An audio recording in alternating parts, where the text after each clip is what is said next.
저는 오늘 소금을 소금으로 바꾸어라 라는 제목으로 하나님의 말씀 나누도록 하겠습니다. 이제 완연한 봄이 온 것 같아요.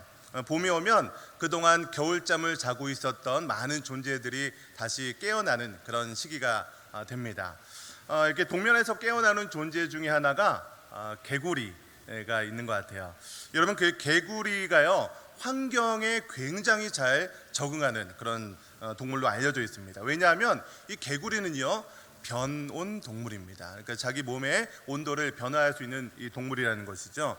그래서 주변의 온도에 자신의 체온을 변화시켜서 금방 이 환경에 적응할 수 있는 그 동물이 바로 포유류죠. 그 동물이 바로 개구리입니다.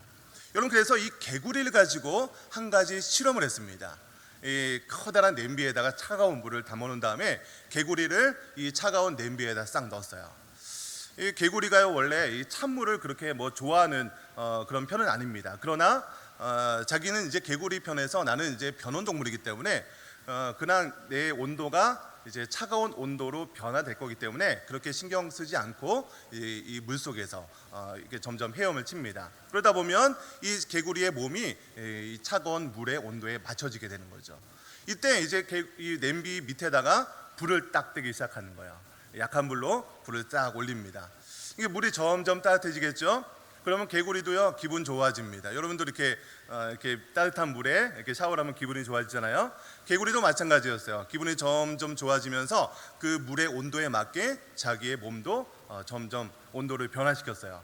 그러다가 점점 물의 온도가 올라가지고 나중에는 물이 펄펄 끓게 되자 어떻게 됐을까요? 이 개구리가 배를 뒤집고 이 물속에서 삶아지게 되었다는 것이에요. 여러분, 사실 이 개구리도 물속에서 속은 거예요. 자기 자신에게 속은 거죠. 내가 이 몸의 온도를 변화시킬 수 있기 때문에 나는 이 정도 온도는 이겨낼 수 있다라고 속았던 거죠. 여러분, 사실 세상의 유혹도 마찬가지입니다. 저와 여러분은요 세상이라는 커다란 그런 냄비 속에 살고 있는 개구리와 같은 그런 존재가 아닐까 생각을 해봅니다. 그럼 세상의 환경이요 계속해서 우리 변화를 하면서 우리를 공격하고 있어요. 빠르게 변하기도 하고 때로는 여러 가지 환경의 속도에 따라서 변하기도 합니다. 여러분, 그런 환경이 이렇게 변하지만 우리는 세상에서 주는 좋은 정치 제도라든지 아니면 회사에서 제공하는 좋은 복지 혜택 혹은 좋은 연봉이라든지 이런 것 때문에 우리는 그런 환경을 조금씩 적응하면서 살아갑니다.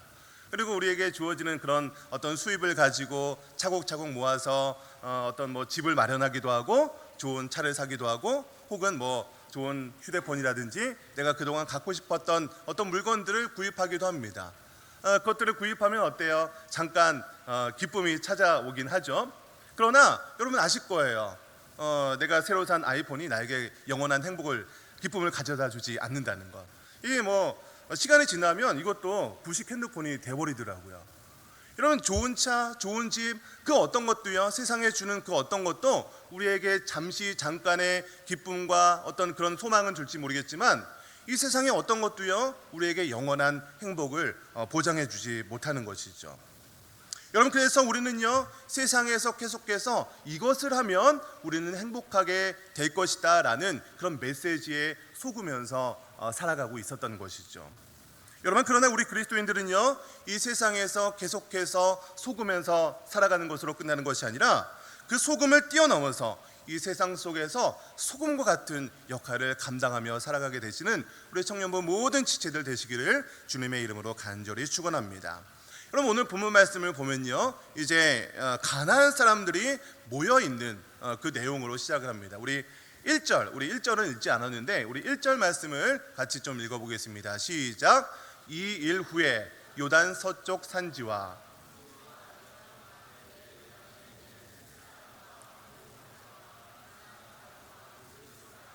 히윗 사람과 여부스 사람의 모든 왕들이 이 일을 듣고, 여기 보면은 가나안의 6 족속의 이름이 나옵니다. 어떤 족속이죠? 헷 족속, 아모리 족속, 가나안 족속, 브리스 족속, 히위 족속, 여부스 족속. 이 몇 족속이 나왔어요? 여섯 족속이 나왔죠. 우리 원래는 이 가나안을 대표하는 족속은 일곱 족속입니다. 브리가스 족속이라고 해서 한 족속이 원래는 더 있습니다. 그래서 성경을 보시면 이렇게 여섯 족속이 나오기도 하고, 때로는 오늘 본문처럼 일곱 족속이 나오기도 하고 여섯 족속이 나오기도 하고, 제가 헷갈렸던 것 같네요. 어쨌든 이렇게 두 가지로 표현을 하고 있지만, 오늘 본문에서 나오는 이 여섯 족속이 모였다는 것은 가나안을 대표하는 거의 대부분의 민족이 모였다라고 생각하시면 됩니다. 자, 이 사람들이 모여서 그 왕들이 이 일을 들었다라고 이야기하고 있어요. 1절 맨 마지막에 보면 모든 왕들이 이 일을 듣고 라고 되어 있어요. 어떤 이야기를 들었을까요? 우리 앞장의 이야기를 들었겠죠. 앞장에 어떤 이야기가 있었습니까? 아이성의 전쟁에서 있었던 이야기를 들었겠죠. 아이성 전쟁에서 이렇게 했더니 패했다가 다시 승리했다, 이런 얘기를 들었을 것입니다. 그 이야기를 듣고 나서 이 가나안 연합했던 이 연합군들이 어떤 결정을 했는가? 우리 2절입니다. 같이 읽습니다. 시작. 모여서 일심으로 여호수아와 이스라엘을 맞서서 싸우려 하더라. 여러분, 원래 이 가나안 민족들은요, 우리 5장에서도 좀 이런 일들이 나오기도 하는데, 이스라엘 하나님께서 하신 일을 듣고 간담이 녹았던 사람들이에요. 정신을 잃었던 사람들이 바로 가나안 백성들이었습니다. 여러분, 그런데 지금 이 가나안 사람들의 환경이, 마음이 완전히 지금 바뀌고 있는 것이죠. 아이성 전투에서 가나안 사람들이 한번 어쩌다 승리를 하는 것을 딱 듣고 나서 자신감이 생긴 거예요. 그리고 나서 그전에는 마음이 높고 정신을 잃었던 이 사람들이 이 이스라엘 백성들 별거 아니겠네, 우리가 싸워서 이길 수도 있겠다라는 그런 자신감을 얻었던 것이에요. 여러분, 그러고 나서 이제 가나안 연합군을 만들어서 이제 그래, 가나안 사람들과 싸우자라고 시작하는 본문이 우리 9장입니다. 여러분, 그러면 이제 9장 2절 다음부터는 이스라엘과 연합군들의 싸우는 이야기가 일어날 것 같은데, 우리가 읽었던 오늘 본문 3절부터 시작해서는 이 가나안과 이스라엘 연합군과의 싸움이 아니라 조금 다른 특별한 이야기가 중간에 삽입되어 있습니다. 그 이야기가 무엇이냐면 오늘 본문에 나오는 기브온 사람들의 이야기가 나옵니다. 우리 3절 말씀을 읽어보겠습니다. 시작. 기브온 주민들이 여호수아가 여리고와, 여기 보시면 기브온 사람들이 등장을 합니다. 이 사람들도 여리고와 아이에서 행한 일을 동일하게 들었습니다. 자, 보세요. 1절에서 나왔던 이 가나안의 여섯 족속의 왕들도 이 이야기를 들었습니다. 그리고 이 기브온 사람들도 이 이야기를 동일하게 들었습니다. 동일한 이야기를 듣고 다른 반응을 보이고 있는 것이죠. 가나안 연합군들은 이 이야기를 듣고 그래, 한번 싸워보자 라는 이야기를 했다면, 우리 기브온 사람들은 어떤 결정을 했냐면, 우리 본문에서 우리 본문에서 이미 읽었죠. 이 기브온 사람들은요, 꾀를 내었어요. 야, 우리가 이 사람들과 이스라엘 백성들과 싸울 것이 아니라 이 사람들과 좀 평화의 조약을 맺어보자. 이렇게 하면서 우리나라 이 기브온 사람들이 멀리서 왔다라고 속이고, 옷도 허름하게 입고 신발도 낡은 신발을 신고 이렇게 외모도 꾀죄죄하게 하고 와서 우리와 평화의 조약을 맺읍시다라고 이야기를 하고 있는 내용이 오늘 우리가 읽었던 그 내용입니다. 여러분, 그런데 이 평화의 조약을 맺자라고 하면서 오늘 설교 말씀에 좀 핵심적인 정보를 주는 그런 이야기를 기브온 사람들이 하고 있습니다. 그 내용이 무엇이냐면 우리 6절 말씀입니다. 우리 6절 말씀을 다시 한번 읽겠습니다. 시작.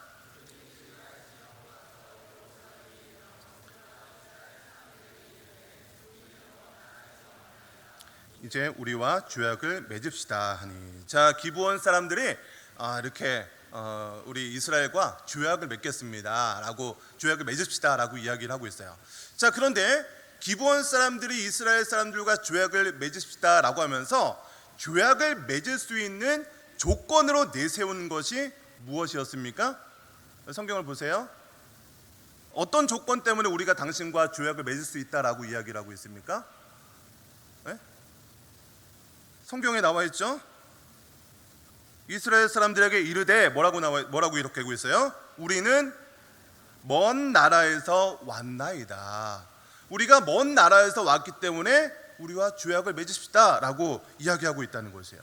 여러분, 지금 이 기브온 사람들이 이야기하고 있는 이 모든 내용들, 그리고 그 사람들이 하고 있는 모든 행동들, 이거는요 그냥 임기응변으로 하는 그런 행동들이 아니었어요.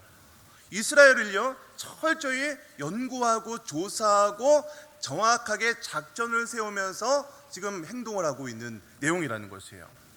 특별히 이스라엘 사람들의 율법에 대해서 철저하게 연구를 하고 나서 지금 이 행동을 하고 있는 것입니다. 왜냐하면 이 기브온 사람들이 지금 하는 이 모든 행동들, 그리고 조약을 맺을 수 있는 이 기준들이 이스라엘 사람들의 율법의 기준이 되어서 하고 있는 행동이기 때문이에요. 자, 그러면 지금 기브온 사람들이 이스라엘 사람들의 어떤 율법을 기준으로 삼아서 행동하고 있는 것인가? 자, 우리 여호수아서 9장을 이렇게 좀 책갈피로 이렇게 좀 껴놓으시고 신명기를 한번 펴봅시다. 신명기 20장 말씀. 우리 신명기 20장 말씀을 이렇게 또 한편으로 이렇게 손으로 딱 이렇게 펴보시고 잠깐 이렇게 신명기 20장과 여호수아서 9장을 잠깐 이렇게 좀 왔다 갔다 할 겁니다. 신명기 20장 우리 16절과 17절 말씀 우리 한번 같이 읽어보겠습니다. 신명기 20장 16절 17절 말씀입니다. 자, 시작. 오직 내 하나님 여호와께서 내게 기업으로 주시는 이 민족들의 성읍에서는 호흡이 있는 자를 하나도 살리지 말지니 곧 헷 족속과 아모리 족속과 가나안 족속과 브리스 족속과 히위 족속과 여부스 족속을 내가 진멸하되 내 하나님 여호와께서 내게 명령하신 대로 하라.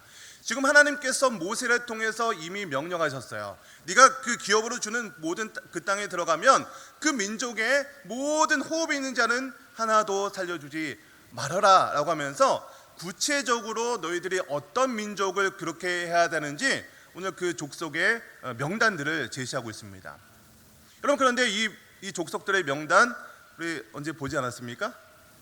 오늘 본문 1절 2절 그 내용 중에 동일한 내용이 나오고 있지 않습니까? 헷 족속, 아모리 족속, 가나안 족속, 브리스 족속, 히위 족속, 여부스 족속, 똑같이 오늘 신명기 20장 17절에 이 족속에 대해서 언급을 하고 있다는 것이에요.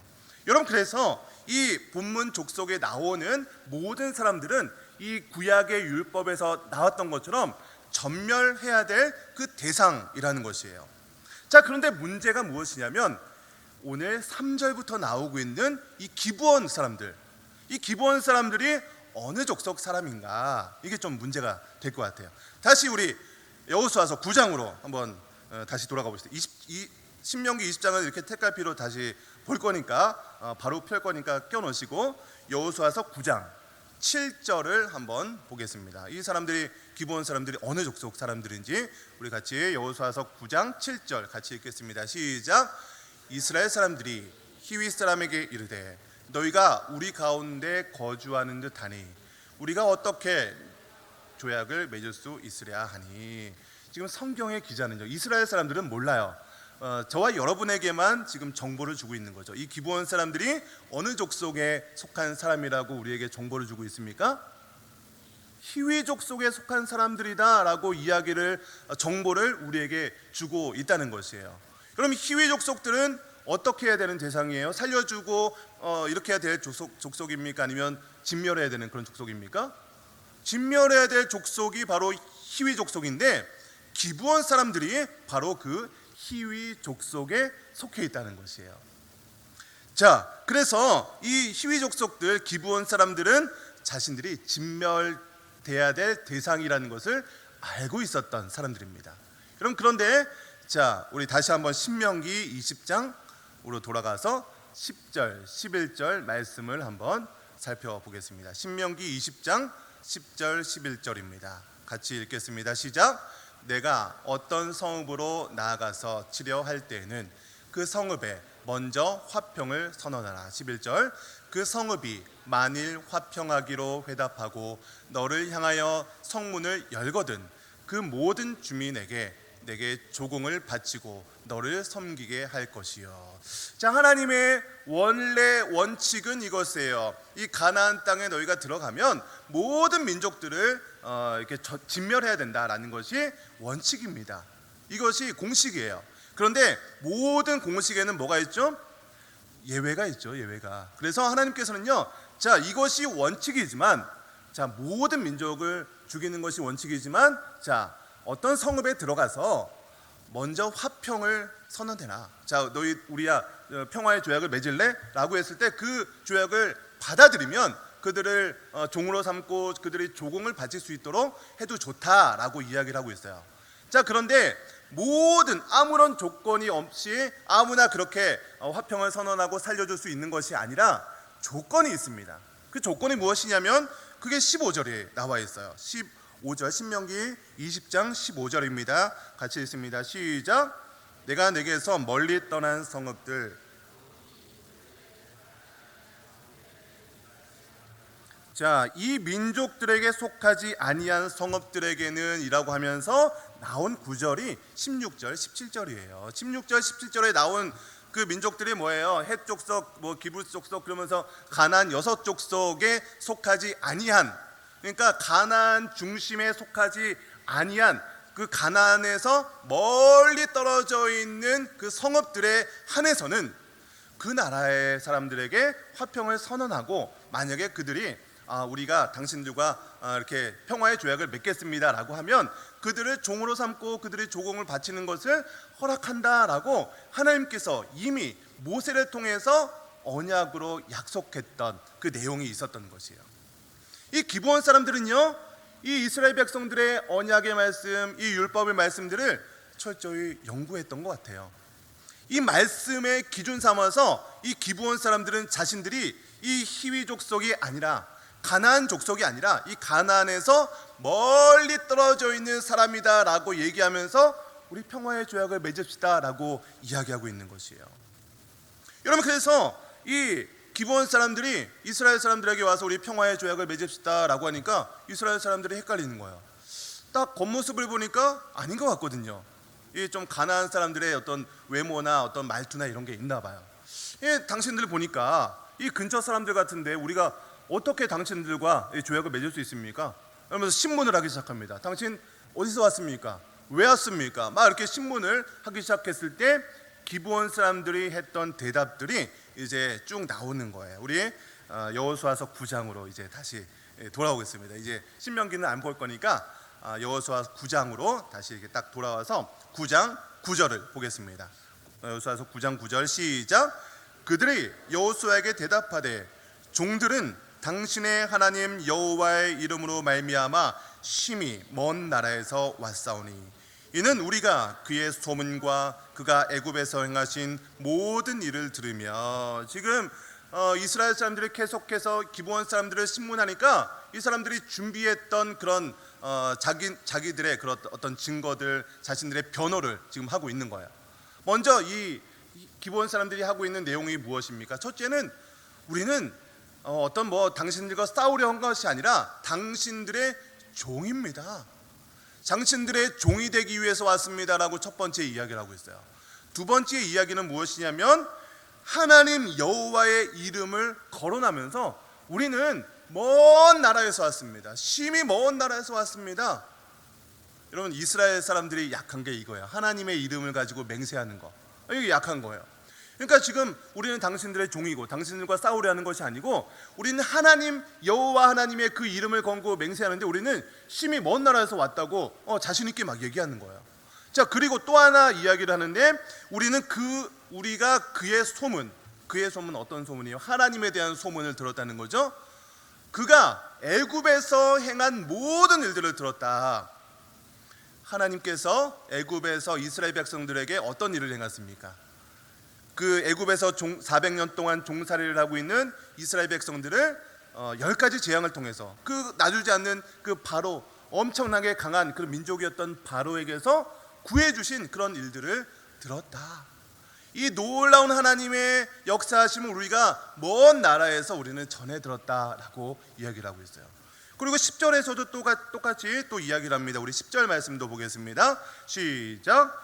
또 그가 요단 동쪽에 있는 아모리 사람의 두 왕들 곧 헤스본 왕 시온과 아스타소렛에 있는 바산 왕 옥에게 행하신 모든 일을 들었음이니이다. 이 네 번째로 얘기하는 것이 무엇이냐면 아모리 사람의 두 왕 헤스본 왕 시온 바산 왕 옥을 무찌른 내용들을 우리가 먼 나라에서 들었습니다. 그러면서 우리는 먼 나라에서 이것을 들었습니다. 이거 보세요. 우리의 옷 좀 보십시오. 먼 나라에서 오다 보니까 옷이 이렇게 다 낡았습니다. 신발 보세요. 이렇게 멀리서 오다 보니까 신발이 다 낡았습니다. 우리가 당신들을 위해서 떡을 준비했는데 떡 준비할 때는 사실 따끈따끈한 떡을 준비했는데 이제는 그 떡이 곰팡이가 쓸었습니다. 우리 포도주가 가죽 부대가 완전히 다 낡아버린 것 보시지 않습니까? 우리는 이 근처 사람이 아니라 당신들 나라의 종이 되기 위해서 먼 나라에서부터 우리는 파견된 사신입니다. 여러 가지 정황과 근거 자료들 이런 어떤 이 증거들을 제시하는 거예요. 여러분 그런데 여기서 좀 굉장히 재미있는 부분이 있습니다. 성경을 좀 보시다 보면 이들이 증거를 제시하는데 모든 증거를 제시하고 있지는 않고 있어요. 자, 기브온 사람들이 언급하는 내용들을 보면요, 전부 다 가나안 땅 밖에서 일어난 이야기들만 언급을 하고 있다는 것이에요. 분명히 이 사람들은요, 우리 3절에 보면 이 기브온 사람들이 여리고와 아이에서 있었던 이야기를 들었다고 나옵니까? 안 들었다고 나옵니까? 분명히 그들은 여리고와 아이에서 그 전쟁에서 승리하고 있었던 이야기들을 분명히 들었어요. 근데 지금 이스라엘 사람들에게 증거로 제시하고 있는 그 본문에서는 그 이야기는 쏙 빼놓고 이야기하고 있어요. 여러분 왜 그 이야기를 빼놓았을까요? 우리는 가나안 사람들이 아니라는 것을 강조를 하고 있는 거예요. 우리는 먼 나라에서 왔기 때문에 지금 최근에 가나안 땅에서 있었던 최근 뉴스는 우리가 알지 못합니다 라는 것을 암묵적으로 이야기하고 있는 거예요. 우리는 그런 것들은 금시초문이라는 것이죠. 여러분 이렇게 기브온 사람들이 이스라엘 사람들에게 여러 가지 증거물과 정황들에 대한 증거를 제시하니까 어떻게 되었습니까? 우리 결론적으로 14절, 15절의 결론을 맺게 되죠. 우리 같이 14, 15절 읽겠습니다. 시작. 우리가 그들의 양식을 취하고는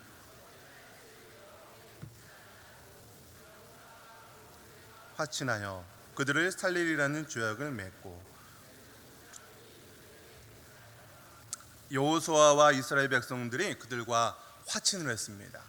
문제는요, 그들을 살려주겠다는 그런 조약을 맺고 맹세까지 해버렸다는 것이에요.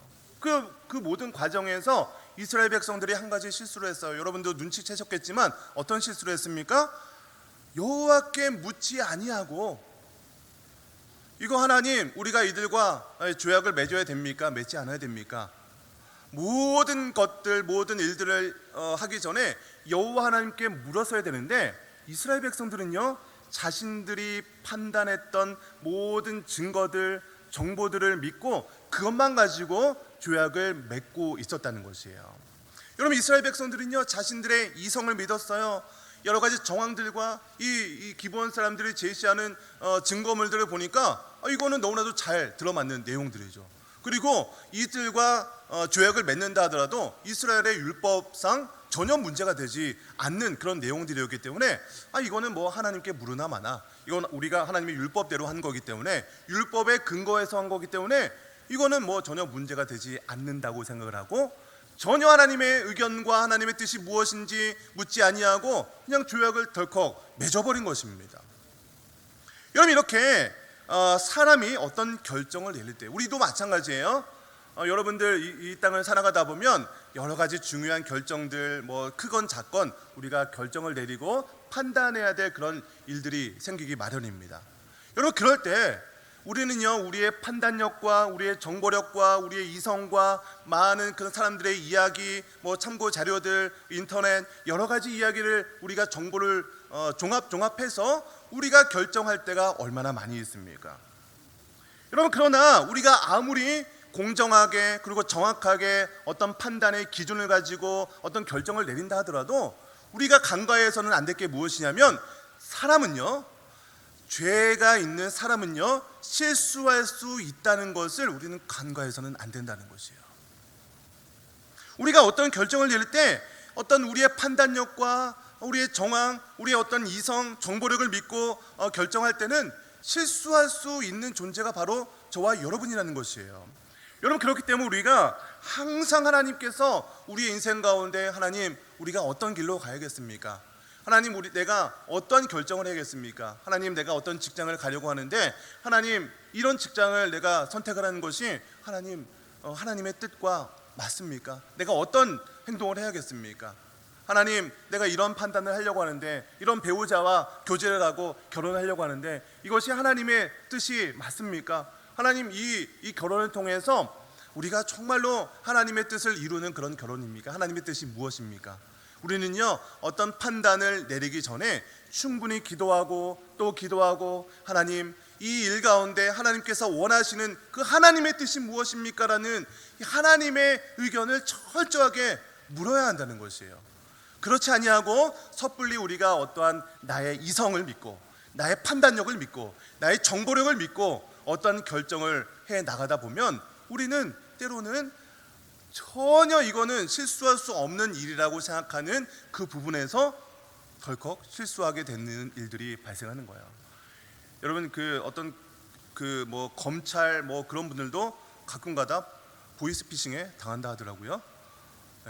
모르겠습니다. 우리 또 경찰 우리 지체가 있어서 좀 이렇게 거론하기 그런데 여러분 그렇게 경찰이고 검사고 판사고 그런 사람들도요 내가 얼마나 스마트한 사람들입니까? 그런데 그런 순간 당황하게 되면요 그 모든 정보력과 정황들이요 너무나 잘 들어맞는 거거든요. 거기에 그냥 덜컥 넘어가 버리는 거예요. 많은 정보를 듣다 보면요 거기에 그냥 덜컥 넘어가 버리는 거예요. 많은 사람들이 모여서 이것이 맞다라고 하면요 그곳에 그냥 다 속아 넘어가 버리는 거예요. 여러분 다단계에 빠지는 이유가 뭔지 아십니까? 제가 한번 얘기한 적이 있는데 이 다단계 사람들의 거기 무리에 딱 들어가잖아요. 그럼 수많은 사람들이 다 맞다고 얘기해요. 맞습니다 얘기하고 그 앞에서 나오는 강사가 너무 훌륭한 사람입니다 라고 얘기하다 보면 다 맞는 것 같아요. 이 자석료가 하나에 5만 원짜리인데 300만 원에 팔아도 야 이거 너무 좋은 건데 이 300만 원 너무 저렴하다, 그게 믿어지는 거예요. 여러분 지금은 우리가 이런 얘기하면 어떻게 그걸 믿어? 하겠지만 그런 상황과 그런 상황 속에 들어가면요 그게 믿어진다니까요. 여러분 그렇기 때문에 우리 인간은요 나의 정보력, 나의 판단력, 나의 이성 이런 것을 가지고 어떤 판단을 하다 보면 실수할 수 있는 존재라는 것입니다. 자, 그런데 이제 문제는요 기브온 사람들이 거짓말을 했잖아요. 멀리 있는 사람들이라고 했는데 이제 이스라엘 사람들이 전쟁을 하러 점점 이게 정복을 하러 나갑니다. 딱 보니까 3일 길 정도 가니까 기브온 사람들이 거기 있는 거예요. 따지기 시작한 거죠. 아니 당신들 먼 나라에서 왔다고 들었는데 이거 어떻게 된 겁니까? 왜 거짓말했습니까? 막 여러 가지 이렇게 난리가 난 거예요. 그러면서 이스라엘 백성들이 이 백성의 지도자들, 족장들, 이 언약을 체결하고 이 맹세라는 족장들을 따지기 시작합니다. 이거 어떻게 하면 좋습니까? 하나님께서는 우리에게 율법을 주셔서 이 히위 족속, 가나안 7족속은 반드시 진멸하라고 했는데 그들과 이렇게 이 평화의 조약을 맺었으니까 이들을 죽일 수 없게 됐는데 이거 어떻게 합니까? 이 원망하기 시작한 거예요. 불평하기 시작한 거예요. 자, 이때 이스라엘 족장들이 어떻게 행동을 하고 있을까요? 우리 19절 말씀을 같이 보겠습니다. 시작. 모든 족장이 온 회중에게 이르되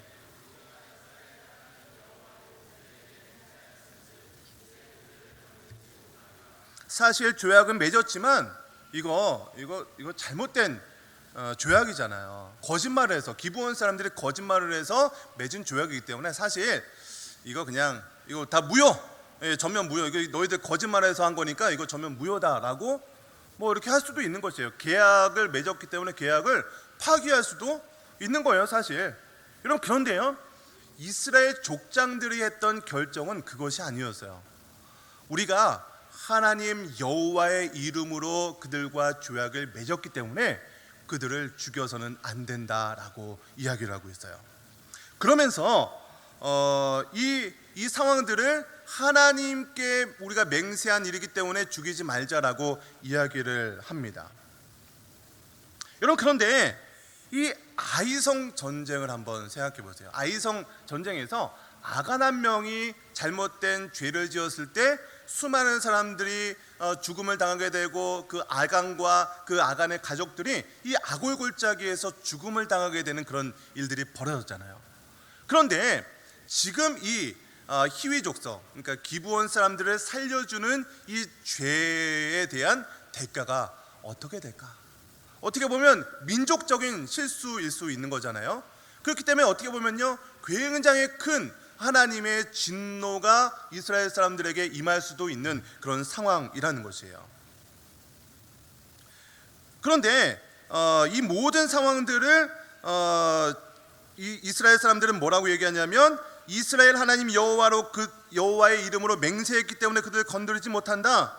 우리가 실수한 것은 맞지만 하나님의 이름으로 우리가 맹세를 했기 때문에 그들을 살려두어야 한다 라고 이야기를 하면서, 이 여호수아가 마지막에 어떤 결론을 맺고 있냐면, 이 평화의 조약을 파기하는 대신에 대안을 제시합니다. 우리 23절 말씀을 같이 읽어보겠습니다. 시작. 그러므로 너희가 저주를 받나니 너희가 대를 이어 종이 되어 다 내 하나님의 집을 위하여 나무를 패며 물을 깃는 자가 되리라 하니. 그럼 분명히 너희들 기브온 사람들, 너희들이 거짓말을 했고 우리를 속였기 때문에 너희들은 저주를 받을 것이다. 이제 앞으로 대를 이어서 너희 민족은 하나님의 집을 위해서 종이 될 것이다 라고 이야기를 하고 있어요. 여러분, 지금 이스라엘 백성들은요, 분명히 기브온 사람들에게 속아서 이 조약을 맺었습니다. 여러분, 그런데 아무리 속아서 맺은 조약이라 하더라도 이스라엘 사람들은요, 하나님의 이름을 더럽히지 않기 위해서 그들을 죽이지 않았다는 것이에요. 자, 이 모든 상황들을 하나님께서 보고 계셨어요. 이스라엘 사람들이 실수하고 그 실수를 어떻게 처리하는 그 과정들을 하나님께서 보고 계셨습니다. 자, 그렇다면 하나님께서는 이 이스라엘 사람들의 실수에 대해서 어떻게 판단하고 어떤 그런 결론을 맺고 있을까요? 그리고 우리 좀 궁금할 것 같아요. 아간의 그 한 사람의 죄는 많은 사람들의 이렇게 그런 희생을 치렀는데, 이 민족적인 죄에 대해서 하나님께서 어떻게 판단하실까? 자, 하나님께서는요, 이 민족적인 실수에 대해서 그렇게 큰 책임을 묻고 계시지 않고 있는 것 같습니다. 왜 그러냐면 우리 27절 말씀을 한번 보겠습니다. 27절 시작. 그날에 여호수아가 그들을 여호와께서 택하신 곳에서 회중을 위하여 여호와의 제단을 위하여 나무를 베며 물을 깃는 자들로 삼았더니 오늘까지 이르니라. 이게 오늘까지 이르니라 라고 얘기한 것은 무엇이냐면, 하나님께서 그 기브온 사람들을 이스라엘 공동체로 받아주셨다는 것이에요. 물론 실수하고 그들이 기브온 사람들이 속여서 조약을 맺었지만 그들을 이스라엘 공동체로 받아주셨다는 것이에요. 여러분, 그런데 이스라엘 백성들의 공동체로 이 기브온 사람들을 받아주는 것에서 끝나는 것이 아니었어요. 그럼 오늘 본문을 넘어가면 이제 10장에서 가보면 이제 그 기브온 사람들, 이스라엘과 평화의 조약을 맺은 기브온 사람들이 이제 어떻게 보면 가나안 사람들에게서 좀 배신을 때린 거잖아요. 배신한 거잖아요. 그래서 가나안 사람들에게 공격을 받습니다. 자, 그 공격을 받을 때 이 기브온 사람들이 염치도 없이 이스라엘 사람들에게 도움을 요청하고 있는 거예요. 우리 평화의 조약 맺지 않았습니까? 우리 지금 공격을 받고 어려움을 당하고 있습니다. 우리 좀 도와주세요 라고 하니까 이스라엘 사람들이 또 의리가 있어서 그들을 도와주러 갑니다. 여러분, 그런데 그 전쟁에서요, 하나님께서 이 이스라엘 사람들이 어떻게 보면 진멸해야 될 대상이었던 이 희위 족속인 기브온 사람들의 전쟁을 위해서 하나님께서 역사하고 계시는 거예요. 하나님께서 그 전쟁 가운데 놀랍게 역사하셔서, 여러분, 그 태양이 멈추고 달이 멈추는 그런 사건 있지 않습니까? 그 사건이 이 기브온 사람들을 위해서 싸운 전쟁에서 일어난 그런 일이라는 것이에요. 우리 그 10장 14절 말씀, 여호수아서 10장 14절 말씀 우리 한번 같이 읽겠습니다. 한 장 넘기면 있습니다. 10장 14절 시작. 여호와께서 사람의 목소리를 들으신 이 같은 날은 전에도 없었고 후에도 없었나니 이는 여호와께서 이스라엘을 위하여 싸우셨습니다.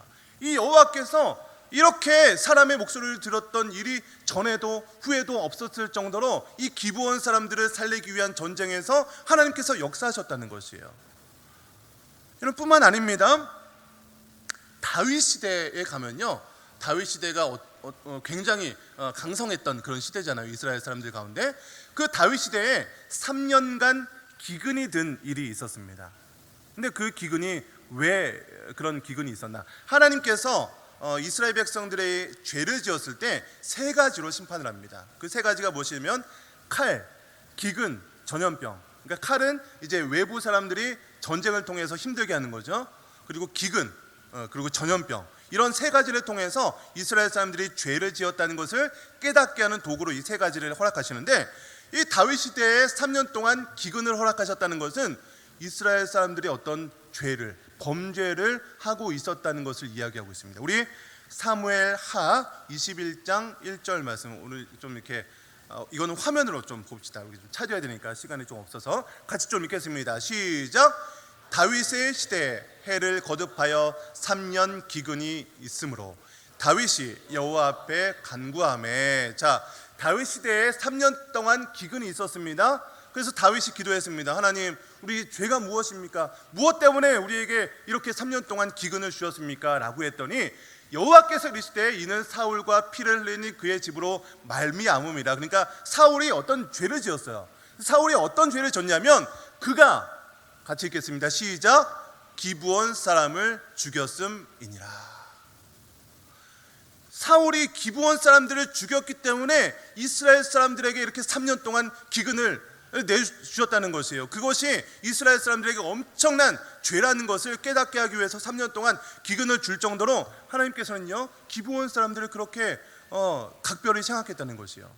뿐만 아닙니다. 이 이스라엘 사람들이 포로로 끌려갔다가 다시 돌아온 이후에 이 성벽을 재건하는 그런 일들이 있었습니다.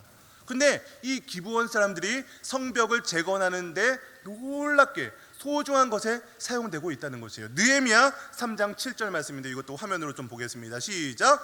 그 다음은 기브온 사람 물라데아와 메로노 사람 야돈이 강서쪽 총독의 관할에 속한 기브온 사람들 및 미스바 사람들과 더불어 중수하였고. 느헤미야는요, 성벽을 재건하는 그런 이야기예요. 이 성벽을 재건하는 그 중요한 일에 기브온 사람들이 놀랍게 소중하게 사용되고 있었다는 것이에요. 여러분, 이렇게 어떻게 보면 이방 사람이었던 기브온 사람들이 이스라엘 공동체에 들어오게 된 일들이 일어난 것이죠.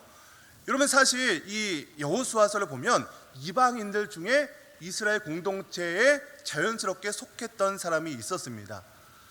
여러분, 혹시 어떤 여인이었는데 그 여인이 이스라엘 족속에 속했죠? 혹시 누군지 기억나십니까? 라자로 시작하는 여인인데, 그렇죠, 라합. 여러분, 라합이 이스라엘 공동체에 속하게 되는 것은 충분히 이해가 가요. 왜 그래요? 이 라합이요, 자신의 목숨을 내걸면서 이스라엘 이 정탐꾼들을 구해줬잖아요. 그것 때문에 이 전쟁에서 승리할 수 있었잖아요. 그렇기 때문에 라합이 이스라엘 공동체에 속하는 것은 충분히 이해가 갑니다. 여러분, 근데 기브온 사람들, 이 기브온 사람들은 이스라엘 사람들을 속여가면서 억지로 이 평화의 조약을 맺은 사람이잖아요. 근데 하나님께서는 왜 이 기브온 사람들, 히위 족속이었던 가나안 족속, 이 진멸해야 될 이 히위 족속 기브온 사람들을 살려주고 있는 걸까요? 멀리 있는 사람들만 평화의 조약을 맺어야 되는 이 기브온 사람들을 왜 살려주었을까요? 여러분, 이것을 이해하기 위해서는요, 우리가 하나님의 사랑의 마음을 알아야 됩니다. 여러분, 하나님께서는요, 가장 중요한 것, 성경을 요약하면 하나님은 사랑이시다라고 요약할 수 있지 않습니까? 한 단어로 요약하자면, 성경을 요약하면 사랑으로 요약할 수 있는 것이에요. 여러분, 하나님께서 이스라엘 이 가나안 민족이었던 이 기브온 민족도 어떻게 해서든지 자신들이 죽을 이 고비를 넘어서 가면서 주님 안에서 살아보겠다고, 주님의 백성이 되고자 하는 마음으로 두 손 두 발 들고 이렇게 심지어 거짓말을 하면서까지, 방법은 좀 불순하지만 그 마음의 중심을 보셨던 것이에요. 물론 그 가운데 하나님께서 이스라엘 백성들이 하나님께 의견을 묻지도 않고 실수로 이 조약을 맺은 것은 분명히 이스라엘 백성들의 잘못입니다. 그런데 이 실수도요, 하나님의 일을 하다 보면 실수할 수 있는 거예요. 여러분 그렇지 않습니까? 우리가 어떤 하나님의 사역을 하다 보면 실수할 수 있잖아요. 실수 누가 해요? 하나님의 일을 하지 않은 사람은 실수도 하지 않습니다. 하나님의 일을 좀 잘해보려고 하다 보니까 실수할 수 있는 거잖아요. 하나님께서는요, 이스라엘 백성들이 했던 그 실수를 실수로 여기지 않았던 것이고, 또한 기브온 사람들의 마음을 알고 계셨던 것이에요. 이스라엘 백성, 이 기브온 사람들이 어떤 것을 잘못돼서 뭘 이렇게 이득을 취하기 위해서 한 것이 아니라, 이 기브온 사람들이 하나님의 백성이 되고자 하는 그런 간절한 마음, 그 마음을 보고 계셨던 것이에요. 그래서 이 하나님의 속성은 공의의 속성, 이 정의를 실행하고 이 정확한 율법 가운데 그들을 진멸해야 될 공의의 하나님이기도 하지만, 동시에 하나님은요, 사랑의 하나님이라는 것이에요. 여러분 그래서요, 이스라엘 사람들이 속긴 했지만 이 하나님의 이름을 더럽히지 않기 위해서 하나님의 이름으로 맹세했기 때문에 우리는 이들을 죽일 수 없습니다 라고 했던 그 맹세까지도 이스라엘 사람들은 하나님께서는 받아 주셨다는 것이에요. 이 속은 것을 소금으로 끝나는 것이 아니라 이 세상에서 소금과 같은 일을 할 수 있도록 하나님께서 기회를 주고 계시다는 것입니다. 여러분 그런 의미에서 이 세상에서 제일 많이 속은 분이 우리 하나님 아닐까요? 여러분 저와 여러분에게 하나님 얼마나 속고 계십니까? 하나님 나 요번 일만 잘 되면 하나님 열심히 예배하겠습니다. 열심히 섬기겠습니다. 하나님 이 대학만 붙으면 내가 하나님 보세요. 내가 얼마나 하나님 잘 섬기는지 내가 한번 지켜보세요. 하나님 요번 직장만 들어가면 하나님 내가 정말로 헌금도 많이 하고요. 정말 헌신도 하고요. 이렇게 할 겁니다. 하나님 내가 이것만 되면, 이것만 하면, 이번 일만 넘어가면 하나님 내가 주님을 열심히 섬기겠습니다. 하나님 요것만 잠깐 눈 감아 주시면 내가 열심히 성경 읽을게요.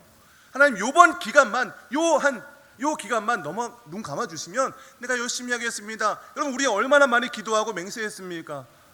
여러분 그런데 그렇게 합니까 우리가? 하나님 얼마나 많이 저와 여러분에게 속았습니까? 여러분 사실 제가 이렇게 나와 있지만 하나님을 제일 많이 속인 사람 중에 한 사람이 바로 접니다. 김 목사입니다. 김영민 목사예요. 어떻게 보면 거룩한 척, 죄 없는 척, 경건한 척, 성령 충만한 척 이 자리에 나와서 하나님의 말씀입니다 하고 증거하고 있지만, 제가 얼마나 하나님께 죄를 짓고 하나님 나 이렇게 하겠습니다 라고 했지만 얼마나 많은 수많은 범죄를 했던 그 모습이 저의 모습이었어요. 하나님께서요 저와 같은 사람들의 맹세를 속아주셨다는 것이에요. 그리고 지금은요 이 그 소금을 넘어서 이 저와 같은 부족한 사람을 소금과 같은 이 중요한 일로 사용하고 있다는 것이에요.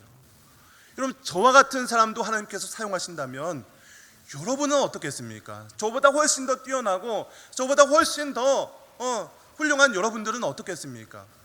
여러분들 혹시 지금 실수하고 계십니까? 넘어지고 계십니까? 하나님께 맹세하고 하나님 나 이렇게 하겠습니다 라고 했지만 다시 잘못하고 있는 모습이 혹시 여러분의 모습입니까? 만약에 그렇다면 그 자리에서 그대로 하나님께 나오면 되는 것이에요. 하나님께서는요 그런 상황에서 또다시 맹세하고 하나님께 돌아온다면 하나님께서는요 바보처럼 저와 여러분의 그 맹세에 속아주시는 분이 바로 그 하나님이라는 것이에요. 하나님은요 결코 바보가 아니죠. 그러나 우리에게 속아주시는 것이에요. 속아주는 거 왜 속아주십니까? 우리를 사랑하기 때문에. 우리의 말에 속아주는 것은요 우리를 위한 투자예요. 투자. 지금 현실의 모습은 사실 보잘것없지만 내가 그래 조금만 속아주고 내가 조금만 참아주면 변화될 그 모습을 바라보면서 하나님께서는 오늘도 여러분의 그 기도와 그 맹세 가운데 속아주시고 참아주시고 인내하고 계신다는 것 여러분 믿으시기 바랍니다. 여러분 예배를 통해서 혹시 여러분 잘못하고 하나님 앞에 범죄하고 실수한 부분이 있다면 오늘 예배 가운데 다 내려놓기 바랍니다. 그리고 하나님 내가 정말로 하나님 내 이 연약한 부분들 하나님 내가 어떻게 보면 하나님을 많이 속였지만 나를 정금과 같이 나를 소금과 같이 세상의 빛처럼 세상의 소금처럼 사용하여 주시옵소서. 이런 마음으로 좀 같이 좀 찬양하면서 오늘은 좀 시간이 지나서 오늘 찬양하면서 좀 헌금 이렇게 같이 하는 시간 가졌으면 좋겠습니다. 우리 준비하신 예물 봉헌하시면서 우리 찬양할 때 우리 주는 완전합니다. 이 찬양하시면서